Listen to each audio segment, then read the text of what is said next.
2020 সালে সূচনা হওয়া করোনা ভাইরাস যেন পূর্ববর্তী শত বছরের ইতিহাসে এক অন্যতম ভয়াবহ পরিস্থিতি সৃষ্টি করেছিল। তখন অনেকেই হারিয়েছে তাদের আপনজন, আবার অনেকেরই হয়েছে বড় ধরনের অর্থনৈতিক ক্ষতি। এক কথায় বলতে গেলে পুরো পৃথিবীই এর ভুক্তভোগী হয়েছে। অনেকেই এখনও এই স্মৃতি ভুলতে পারেননি। তবে এর মধ্যেই বিশ্বজুড়ে আবারও আলোচনায় এসেছে লকডাউন প্রসঙ্গ। আবারও শোনা যাচ্ছে নতুন ভাইরাসের পদধ্বনি। চীনে সম্প্রতি একটি রহস্যময় রোগের প্রাদুর্ভাব দেখা গিয়েছে, যার মূল কারণ এখনও পুরোপুরি নিশ্চিত নয়।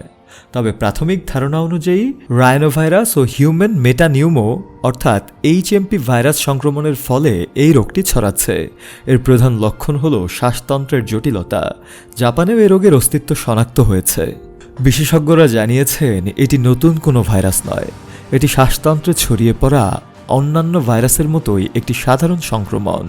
ইনফ্লুয়েঞ্জার মতো এই ভাইরাসেও জ্বর, সর্দি, কাশি ও ঠান্ডা দেখা যায়। তবে কোভিড-19 যেমন একেবারে নতুন এবং ভিন্নধর্মী ভাইরাস ছিল এবং যে মহামারী আকার ধারণ করেছিল, HMP ভাইরাস তেমনটা হবে না বা তেমন নয়।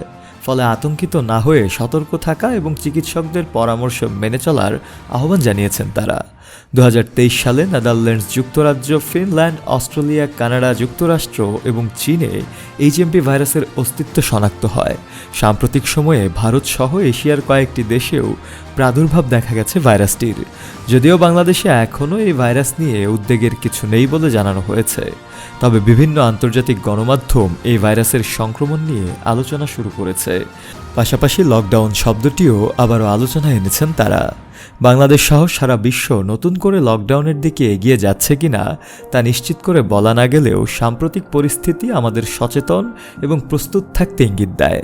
তাই ভবিষ্যতের চ্যালেঞ্জ মোকাবেলায় সর্বোচ্চ সতর্কতা বজায় রাখা আমাদের সবার দায়িত্ব বলেই মনে করা হচ্ছে। শফিউল মাওলা, কালের কণ্ঠ।